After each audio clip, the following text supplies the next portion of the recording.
जय Hind, Vande Mataram. Agree journey YouTube channel में आप सभी का स्वागत है। तो आज हम आपसे बात करने वाले यहाँ पे बैंकिंग लेवल में बहुत अच्छी जॉब है। सबसे पहले यहाँ पे बता दूं, आईबीपीएस आरआरबी एसओ आपकी रेगुलर बेसिस पर निकलने वाली पोस्ट है। हर साल ये वैकेंसीज आपकी निकलती है, कुछ ना कुछ पोस्ट आपके आते ही आते हैं रेगुलर। ठीक है, तो आप इसकी प्रिपरेशन कर सकते हो। और सबसे इंपॉर्टेंट है कि मैनेजर लेवल की पोस्ट है। ठीक है, इसमें जो भी एग्रीकल्चर ऑफिसर के लिए वैकेंसीज निकलती है वो सारी मैनेजर लेवल की निकलती है। जो आपके ग्रामीण क्षेत्रों में आपने देखा होगा बहुत सारे बैंक होते हैं, मध्यांचल ग्रामीण बैंक हो गया, ठीक है, विंध्याचल ग्रामीण बैंक है, बहुत सारे आपके ग्रामीण बैंक है जिनमें सीधा जो है यहाँ पे ऑफिसर को रिक्रूट किया जाता है मैनेजर लेवल पर। ठीक है, तो बहुत ही रेपुटेड पोस्ट है। डिटेल में हम बात करने वाले हैं, बहुत सारे टॉपिक कवर कर रखे हैं मैंने यहाँ पे। Education qualification, salary per month क्या होती है, जॉब्स के बेनिफिट्स क्या क्या है, ठीक है, एज लिमिट क्या होगी, कितनी एज वाले फॉर्म डाल सकते हैं, आईसीआर नॉन आईसीआर एलिजिबल है कि नहीं है, और एग्जाम पैटर्न क्या रहने वाला है, सिलेक्शन प्रोसेस क्या रहने वाली है, एक्सपीरियंस क्या, किस टाइप का एक्सपीरियंस इसमें मांगते हैं, और इस जॉब में काम क्या क्या होता है ऑफिसर, एक मैनेजर लेवल की पोस्ट है अगर, तो उसमें काम क्या क्या होता है। तो ये सारे टॉपिक अपन कवर करेंगे। ठीक है, और जो भी आपको डाउट्स हो आप आस्क कर सकते हो, कमेंट बॉक्स ओपन है। टेलीग्राम पर फॉलो कर लेना, ये टेलीग्राम चैनल है मेरा एग्री जर्नी करके, और इंस्टाग्राम की भी लिंक डिस्क्रिप्शन में है। जो भी डाउट्स हो आस्क कर लेना। बेसिकली आप प्रिपरेशन कर रहे हो तो सारे डाउट्स क्लियर ही होते हैं। ठीक है, मेन होता है प्रिपरेशन किस टाइप से करना है, तो वो बाकी चलो फिर डिटेल में हम बात करते हैं, है ना। और सब्सक्राइब जरूर कर लेना, क्योंकि एग्रीकल्चर के लिए रिलेटेड बहुत सारी आपको जानकारी इस चैनल पर अवेलेबल है, तो जरूर सब्सक्राइब कर लेना। बाकी स्टार्ट करते हैं। ठीक है, देखो सबसे पहले हम बात करेंगे आपसे एजुकेशन क्वालिफिकेशन के बारे में। इसकी पोस्ट जो है हर साल निकलती है। पर्टिकुलर यहाँ पे एग्रीकल्चर स्टूडेंट्स की बात करूं तो एग्रीकल्चर ऑफिसर की यहाँ पे पोस्ट निकलती है, जिसमें आपके आफ्टर बीएससी एग्रीकल्चर और हॉर्टिकल्चर, डेयरी अगर आपने डेयरी से किया हुआ है, एनिमल हस्बेंड्री में, ठीक है, फॉरेस्ट्री अगर किया हुआ है, बीएससी फॉरेस्ट्री स्टूडेंट्स भी एलिजिबल है।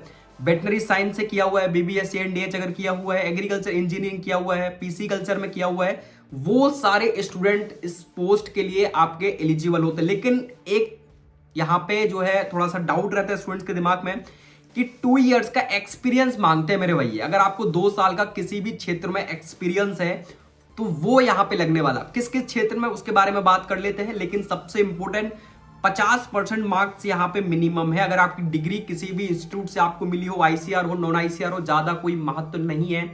आप कहीं से भी बीएससी एग्रीकल्चर किया हो, 50% मार्क्स आपकी मिनिमम डिग्री में होने चाहिए, आप यहाँ पे एलिजिबल हो। ठीक है, चलो यहाँ पे एक्सपीरियंस क्या क्या मांगते हैं, मोस्ट इंपोर्टेंट डाउट यही रहता है स्टूडेंट्स को, भाई एक्सपीरियंस क्या क्या मांगते हैं ये लोग। तो देखो एक्सपीरियंस में आप देख सकते हो यहाँ पे प्राइवेट कंपनीज में आप एक्सपीरियंस, गवर्नमेंट सेक्टर में आपके पास एक्सपीरियंस होना चाहिए, प्राइवेट सेक्टर में।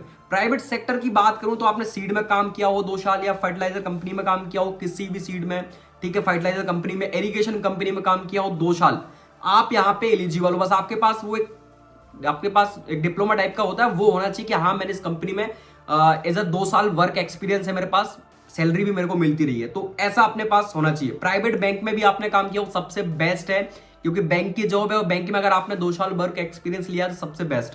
टीचिंग एक्सपीरियंस आपके पास हो तो भी आप यहाँ पे अप्लाई कर सकते हो। डेयरी में अगर आपने वर्क किया है, जितने भी एग्रीकल्चर के एलाइड आपके जो फील्ड है उसमें अगर आपने वर्क किया है, डेयरी में, वेटनरी में एक्सपीरियंस है आपके पास, तो आप यहाँ पे एलिजिबल हो। 2 साल का एक्सपीरियंस बस आपके पास होना चाहिए। आईबीपीएस आरआरबी के लिए आप यहाँ पे एलिजिबल हो। गवर्नमेंट सेक्टर में भी आपने अगर किसी, जैसे बहुत सारे पोस्ट पे रहते हैं भाई लोग, जैसे आरईए रहते हैं, तो इनमें अगर आपने 2 साल वर्क किया है तो भी आप यहाँ पे एलिजिबल हो। तो ये कुछ यहाँ पे मान्यताएं हैं, क्वालिफिकेशन है, एक्सपीरियंस है। अगर आप यह क्षेत्रों में एक्सपीरियंस आपके पास है तो आप आईबीपीएस आरआरबी की जॉब्स की प्रिपरेशन कर सकते हो। सबसे बेस्ट जॉब है भाई। ठीक है, और फॉलो जरूर कर लेना मेरे भाई। ठीक है, नेक्स्ट हम बात करते हैं एज लिमिट की, कि भाई एज लिमिट क्या होता है। बाकी क्वालिफिकेशन आपको समझ में आ गया होगा। एज लिमिट की बात करूं तो मिनिमम यहाँ पे 21 साल और मैक्सिमम 32 साल तक के स्टूडेंट्स इसमें एलिजिबल है। कैटेगरी का थोड़ा सा रिलैक्सेशन मिल जाता है, ओबीसी आपके 35 साल तक यहाँ पे एलिजिबल है। तो कैटेगरी वाइज थोड़ा सा आपको एज रिलैक्सेशन पता ही है। बाकी मिनिमम 21 के अगर आप कंप्लीट हो गए हो तो एलिजिबल हो आईबीपीएस आरआरबी एसओ के लिए, और मैक्सिमम 32 साल। ठीक है, और सबसे इंपॉर्टेंट एक बात और बता दूं, बैंक की जॉब है मेरे भाई, तो थोड़ा सा प्रेशर तो रहता ही है। ठीक है, बैंक की जॉब में आप एएफओ करो या आईबीपीएस आरआरबी एसओ, बैंक की जॉब है तो मेंटली थोड़ा प्रेशर आपके ऊपर रहता है, इस बात का थोड़ा सा ध्यान रखना। एग्जाम पैटर्न क्या रहता है, तो सिंपल आपके यहाँ पे एग्जाम पैटर्न रहता है। बैंक की जॉब है, आपको तो वो पता ही है, मेंस प्रीलिम्स वगैरह इंटरव्यू वो तो होता ही होता है। बैंक की जितनी भी एग्जाम्स हो, नेगेटिव माइनस मार्किंग होता है। तो देखो जो आपका यहाँ पे पेपर होता है वो प्रोफेशनल नॉलेज आपका इसमें रहेगा, जो कि प्रोफेशनल नॉलेज में आपका एग्रीकल्चर मेनली आता है, जो कि हिंदी और इंग्लिश दोनों मीडियम में आता है, सबसे बेस्ट है। और 40 क्वेश्चन आपको देखने को मिलेंगे, मैक्सिमम 40 मार्क्स के आपके क्वेश्चन नंबर यहाँ पे रहेगा। 40 क्वेश्चन 40 मार्क्स, एक क्वेश्चन का 1 नंबर आपको मिलने वाला है। टोटल रीजनिंग आप देख सकते हो, financially awareness, total Hindi English दोनों में आएगा। और यहाँ पे आपके पास चूज करने के लिए ऑप्शन होता है हिंदी और इंग्लिश। अगर आपकी इंग्लिश वीक है तो आप हिंदी को चूज कर सकते हो, और हिंदी वीक है तो इंग्लिश को चूज कर सकते हो। आपके पास दोनों ऑप्शन होते हैं चूज करने के लिए, ठीक है। हिंदी और इंग्लिश दोनों 40 क्वेश्चन आएंगे, जिसमें 20-20 मार्क्स का रहता है। और कंप्यूटर नॉलेज आएगा, और जो एप्टीट्यूड है, डाटा जो आपके रिलेटेड क्वेश्चन आएंगे वो भी। टोटल आप देख सकते हो नंबर ऑफ क्वेश्चन 240, और मैक्सिमम आपका मार्क्स का पेपर होता है वो 200 नंबर का पेपर होता है, जिसमें टाइमिंग आप देख सकते हो 2 घंटा 30 मिनट का टोटली आपको टाइम मिलेगा पेपर में। तो अब डाउट्स आपके क्लियर हो गए होंगे, एग्जाम पैटर्न क्या रहने वाला है। वही बैंकिंग क्षेत्र का सारी चीजें रहेंगी। रीजनिंग जो बैंकिंग लेवल की आती है वही रीजनिंग आती है फाइनेंशियली, और प्रोफेशनल नॉलेज आपका वही सेम एग्रीकल्चर हॉर्टिकल्चर के क्वेश्चंस आते हैं। तो ये डाउट्स आपका क्लियर हो गया होगा, ठीक है, एग्जाम पैटर्न से रिलेटेड। नेक्स्ट अपन बात करते हैं मेरे भाई सैलरी कितनी होती है पर मंथ। तो सैलरी यहाँ पे देखो 75,000 पर मंथ से 77,000 तक आपकी टोटल यहाँ पे सैलरी होती है पर मंथ। सैलरी अच्छी खासी होती है, ठीक है। बैंकिंग क्षेत्र में 75 से 77,000 रुपए मिलना पर मंथ बहुत बड़ी बात है, ठीक है। तो सैलरी अच्छी खासी होती है। और यहाँ पे सबसे इंपॉर्टेंट बात, जॉब्स के बेनिफिट्स क्या क्या है। सैलरी तो आपको इसके साथ साथ बहुत सारे बेनिफिट्स भी मिलते हैं, ठीक है, वही बताने वाला हूं आपको। जिसमें आपको व्हीकल मिलता है 20 लीटर पर मंथ, ये सारे चार्जेस मिलते हैं। न्यूज़पेपर का आपको मिलेगा, मेडिकल अलाउंसेस मिलते हैं, एंटरटेनमेंट के लिए आपको अलग से चार्जेस मिलते हैं। तो ये सारी चीजें, रूम रेंट वगैरह, वो सब कुछ आपको मिलता है। टोटली आपकी सैलरी 70 से 75,000 तक टोटली पहुंच जाती है। तो ये बेनिफिट्स हैं। थोड़ा सा अगर मैं बात करूं तो एएफओ से थोड़ा सा ज्यादा बेनिफिट्स है। अगर पैसे की बात करूं मैं तो ज्यादा बेनिफिट्स आपका एएफओ में है, क्योंकि बहुत सारे बेनिफिट्स उसमें मिलते हैं, और ये चार्जेस उसमें थोड़ा सा डबल होते हैं, इंक्रीज होते हैं। इसमें थोड़ा सा कम चार्जेस है, बट ये मैनेजर लेवल की पोस्ट है मेरे भाई, ठीक है। ग्रामीण बैंक में मैनेजर लेवल की पोस्ट ना बहुत बड़ी बात है, ठीक है। तो ये क्योंकि बैंक के आपके अंडर में रहता है, ग्रामीण बैंक पूरा आपके अंडर में, तो ये सैलरी आपका हो गया, ठीक है। नेक्स्ट अगर हम बात करें एग्जाम पैटर्न, तो सिंगल एग्जाम होता है, मेंस और इंटरव्यू, ये तो सिंपली आपको पता ही होगा। और एप्लीकेशन फीस कितनी रहती है, तो एप्लीकेशन फीस आप देख सकते हो, जो यहाँ पे टोटल 175 रुपए SC ST और PWD के कैंडिडेट्स के लिए। लेकिन आपके जो जनरल कैटेगरीज हैं भाई साहब, उनके लिए 850 रुपए टोटल आपका एप्लीकेशन फीस रहता है। और हर साल वैकेंसी निकलती है, इस बात का ध्यान रखना। अगर आप प्रिपरेशन करना चाह रहे हो तो IBPS AFO भी है, IAPS RRB SO, इनकी हर साल जो है वैकेंसीज निकलती है। आप IBPS की ऑफिशियल साइट्स पर जाओगे, आपको देखने को मिल जाएगा, ठीक है। तो आप इसकी प्रिपरेशन कर सकते हो। जॉब वर्क की अगर मैं बात करूं तो सिंपल सा जॉब वर्क है, focus on agriculture schemes and policies for the rural market.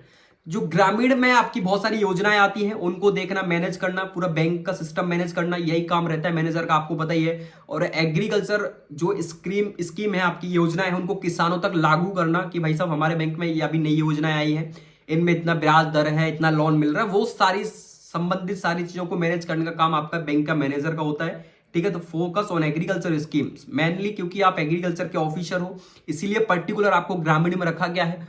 तो एग्रीकल्चर पर मेन फोकस होता है, ठीक है। तो ये देख सकते हो। बाकी जॉब बहुत ही रेपुटेटेड है, और इंस्टाग्राम पर फॉलो नहीं किया तो कर लेना, ठीक है। जॉब तो रेपुटेटेड है ही, बट एग्री जर्नी भी रेपुटेटेड है, तो फॉलो तो कर सकते हो, लिंक डिस्क्रिप्शन में है। बाकी जॉब बहुत अच्छी है मेरे भाई।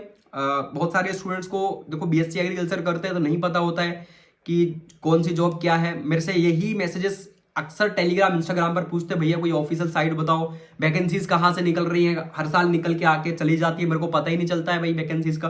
तो जो भी वैकेंसीज निकल रही है ऑफिशियल साइट्स है, उनको चेकआउट कर लिया करो, ठीक है। जैसे कि अगर कोई भी वैकेंसी निकलती है, माना कि फूड इंस्पेक्टर की निकलती है तो FSSI है, तो अलग अलग जॉब्स की अलग अलग वैकेंसीज है। बस आपको थोड़ा सा अपडेट रहना पड़ता है। मेनली यहाँ पे रील में ही अपडेट नहीं रहना पड़ता है कि कौन सा सॉन्ग ट्रेंडिंग में चल रहा है, यहाँ पे भी अपडेट रहना बहुत जरूरी है। तो अपडेट के लिए सब्सक्राइब कर लेना चैनल को। और IBPS RRB की ऑफिशियल साइट्स पर जाओगे तो आपको सारी बैंकिंग लेवल की जॉब्स यहीं पे मैक्सिमम देखने को मिलती हैं। एग्रीकल्चर स्टूडेंट्स के लिए हर साल जॉब निकलती है, ठीक है। तो प्रिपरेशन करो, और बाकी सब्सक्राइब कर रखो। मिलते हैं नेक्स्ट अपडेट के साथ। तो प्लेलिस्ट जरूर चेकआउट कर लेना मेरे भाई, बहुत सारी जॉब्स बताई हुई है मैंने उसमें, ठीक है। आप एक बार देखना, जैसे आपका IFCO हो गया, नेशनल सीड कॉर्पोरेशन हो गया, फर्टिलाइजर कंपनी में जॉब निकलती है उसके बारे में बता रखा है, तो चेकआउट जरूर कर लेना, लिंक उसकी डिस्क्रिप्शन में है। बाकी अपन मिलते हैं नेक्स्ट अपडेट के साथ, सब्सक्राइब कर लेना और जय हिंद, जय Bharat, Vande Mataram. Bye bye, take care, ठीक है।